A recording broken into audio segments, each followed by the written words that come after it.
¿Crees en los milagros? Anita Moorjani fue diagnosticada con cáncer linfático en etapa terminal en 2002. Su salud se deterioró rápidamente y entró en un estado de coma. Durante este estado, atravesó una experiencia cercana a la muerte, en la que describió haber experimentado una sensación de paz profunda y conexión con una energía amorosa universal.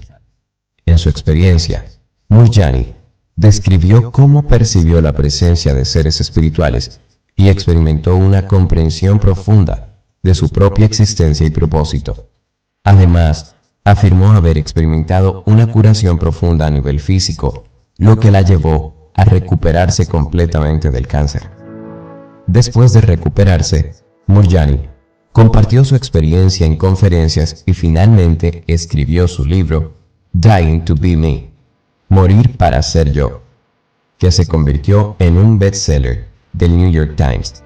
Su historia ha inspirado a muchas personas y ha generado interés en la conexión entre la mente, el cuerpo y la curación. ¿Consideras esto un milagro? A lo largo de la historia, se usa la palabra milagro para descubrir eventos extraordinarios percibidos como intervenciones divinas o sobrenaturales. Todos queremos experimentar estos milagros. Milagros en nuestras finanzas, relaciones, trabajo, hogar, etc. Pero ¿por qué unos experimentan esto y otros no? ¿Qué hace mal una persona para que en su vida esto sea algo utópico? Acompáñanos a analizar esto en compañía de las lecciones de Gregg Braden. Comparte el video con otros si al final te parece útil y comenta si tiene sentido para ti. Comencemos.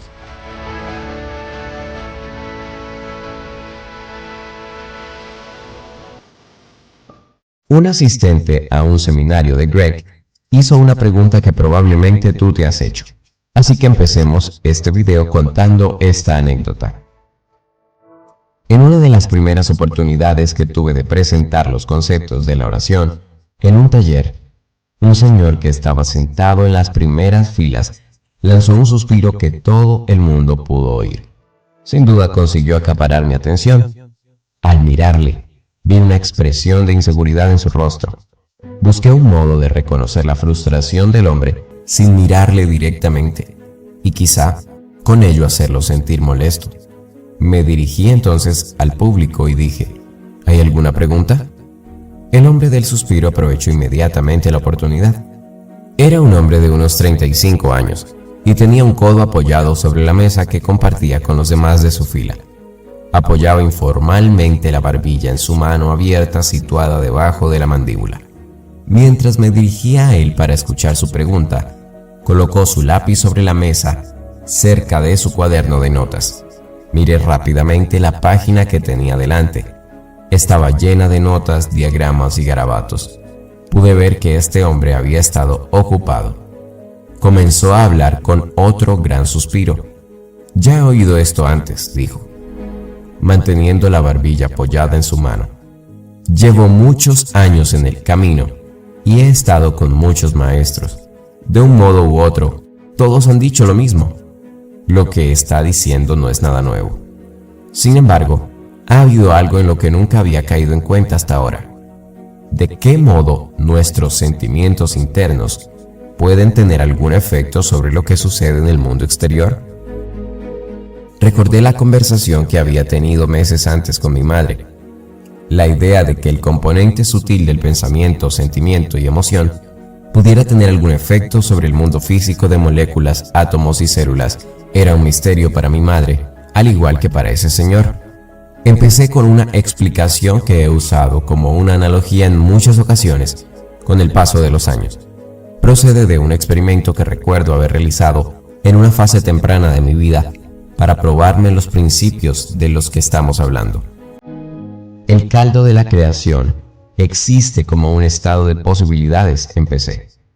Todos los componentes para cualquier cosa que podamos llegar a concebir, incluyendo la propia vida, existen en ese estado de posibilidad. Aunque allí están los componentes para formarlas, no hay ningún desencadenante que las empuje a moverse. Esta idea es muy similar a hacer una barra de caramelo de colores con una jarra de agua a la que le hemos añadido mucho azúcar. Podemos añadir muchas cucharadas de azúcar en el agua y ver cómo se disuelve y desaparece. Aunque ya no vemos el azúcar, sabemos que hay varias cucharadas en esa agua. El azúcar permanece en el mismo estado, invisible, hasta que llega algo que cambia las condiciones del agua. A eso lo llamamos catalizador, algo que desencadena una nueva oportunidad para que el agua y el azúcar interactúen. El desencadenante puede ser algo tan simple como colocar una cuerda de fibra en el agua. Cuando el agua impregnada de azúcar se absorbe en la cuerda, se evapora y se separa del azúcar. Al no haber agua, el azúcar se cristaliza en una nueva expresión de sí mismo. En los diminutos cristales que siguen las leyes del aire más que las del agua, diferentes temperaturas y presiones representan distintas leyes y producen cristales diferentes. Cuando creamos sentimientos sobre las cosas que queremos experimentar en el mundo, estas son como la cuerda en la solución de agua. Entre las posibilidades de la creación colocamos una imagen de sentimientos, con la energía suficiente para hacer realidad una nueva posibilidad. Sin embargo, la clave de este sistema es que la creación devuelve precisamente lo que nos ha mostrado, nuestra imagen. La imagen le dice al caldo creativo dónde hemos puesto nuestra atención. La emoción que asociamos a nuestra imagen atrae la posibilidad de la misma. Cuando no queremos algo, una emoción que se basa en el miedo, nuestro miedo está aumentando eso que no queremos. Estas leyes nos invitan a robustecer nuestras elecciones centrándonos en las experiencias positivas que hemos elegido, más que preparándonos para las cosas negativas que no deseamos. La creación simplemente produce la consecuencia de nuestro sentimiento, perpetuando aquello que hemos imaginado. Este es el antiguo secreto de un modo olvidado de oración, algo que se perdió en el siglo IV. Las antiguas tradiciones sugieren que el efecto de la oración procede de algo que no son las palabras en sí mismas. Quizás esta sea la razón por la que haya tanta gente que parezca haber perdido la fe en la oración. Tras las revisiones de la Biblia en el siglo IV, los detalles subyacentes al lenguaje de la oración se fueron perdiendo gradualmente en las tradiciones occidentales, dejando solo las palabras. En esta era, muchos empezaron a creer que el poder de la oración reside solo en las palabras habladas. Las revelaciones de los textos anteriores al siglo IV, sin embargo, nos recuerdan que no hay códigos mágicos en las vocales y las consonantes que nos abren las puertas a reinos olvidados. El poder de la oración reside en una fuerza que no se puede describir ni transmitir, como la palabra escrita. Son los sentimientos que sus palabras evocan en nuestro interior. Es el sentimiento que ponemos en nuestras oraciones el que nos abre la puerta e ilumina nuestro camino hacia las fuerzas visibles e invisibles. Para cambiar las condiciones del mundo exterior, se nos invita a que primero las transmutes desde dentro. Cuando lo hacemos, las nuevas condiciones de salud o de paz se proyectan en el mundo que nos rodea.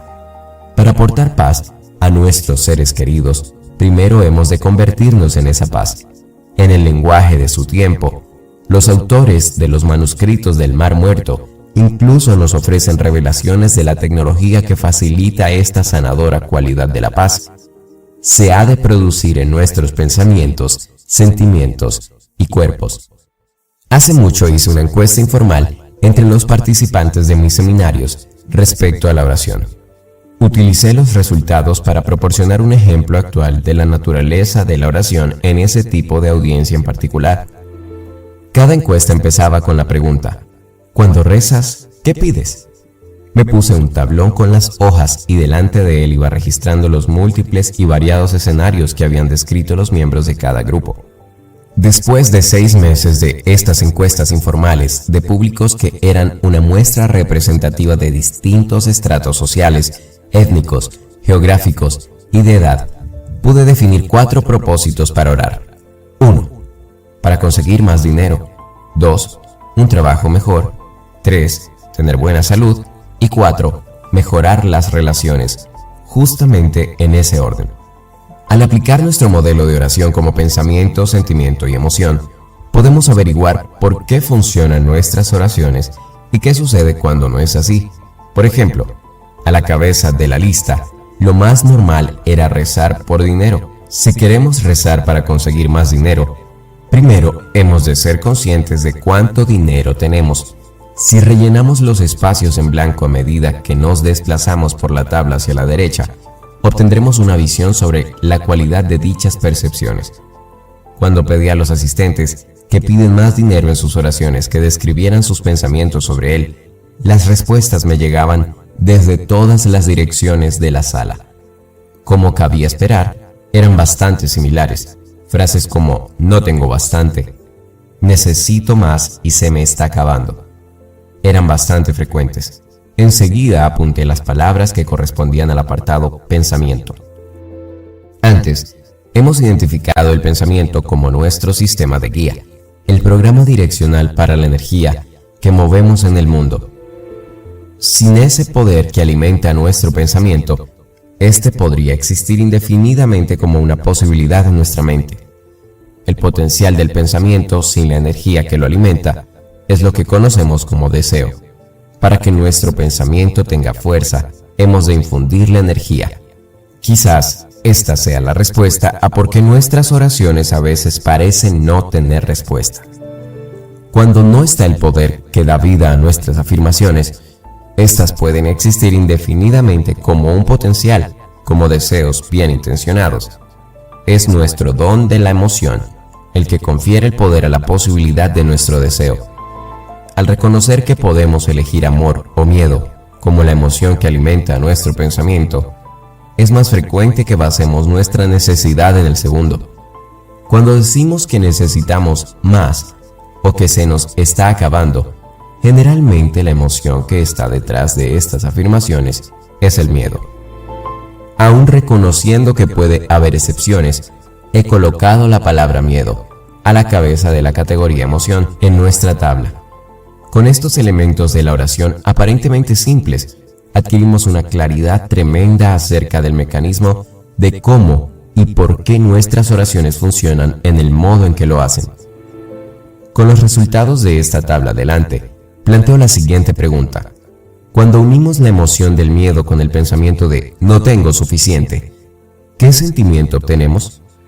La respuesta suele ser el silencio. No me sorprende, porque el sentimiento es distinto para todos.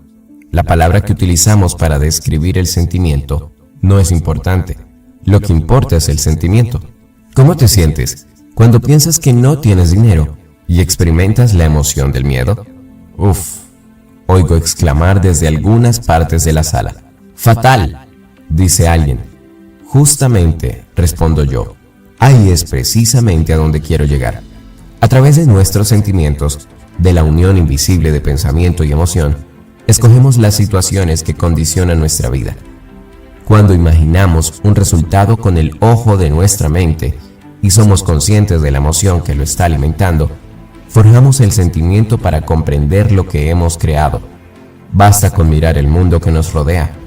¿Cómo vamos a crear dinero, relaciones y salud si los sentimientos que alimentan a nuestra creación son fatal? Los sentimientos de desvalorización alimentan precisamente la creación de esa experiencia contraria a la que deseamos tener en nuestra vida, el sentimiento de falta de autoestima. Casi todas las personas presentes ya han escuchado los principios del ejercicio. Quizá lo que les resulte nuevo sea la oportunidad de poder comprender qué es lo que les había sucedido en el pasado cuando rezaban. Ahí es donde empieza nuestra sanación. Al repasar juntos estos ejercicios, en menos de 10 minutos con la ayuda de un sencillo tablón para colgar hojas, es posible ilustrar el mecanismo de lo que puede que sea el poder más grande de la creación. Es la dicha que surge de recordar nuestro poder para traer bienestar, abundancia, salud, seguridad y felicidad a nuestras vidas, que se había perdido en Occidente hace 1500 años. Además de identificar cómo funciona nuestra tecnología interna de la oración, también tenemos que cambiar los elementos de nuestra oración para que nos sirvan mejor en el futuro.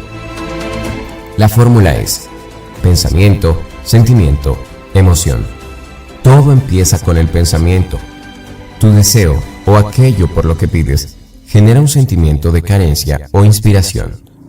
Si dices necesito dinero, probablemente crees un sentimiento de miedo. Miedo a quedarte donde estás. Miedo a que no cambie nada y consecuente a esto crees un estado de ser que inconscientemente solo espera eso. Pero ¿por qué pasa cuando rezas y tu pensamiento es: creo fielmente en el poder de Dios y en su inmenso amor? Sé que pronto tendré el dinero que en ese momento estoy necesitando y más. ¿Qué sentimiento te genera esto? Puedes sentir gratitud, empoderamiento o inspiración, y crearás un estado de ser que vibrará con esa posibilidad que ya existe en el campo cuántico. Siempre que vayas a orar o a pedir por tus deseos, asegúrate de analizar en qué estado de ser estás al finalizar tu oración. ¿En un estado de miedo o de fe? Si te ha gustado esta información, por favor comparte con más personas, ya sea en tu WhatsApp, Facebook o Instagram. Queremos que más personas llenen sus vidas con información útil y de valor. Comenta qué te pareció esta lección y suscríbete si aún no lo haces. Muchas gracias y hasta la próxima.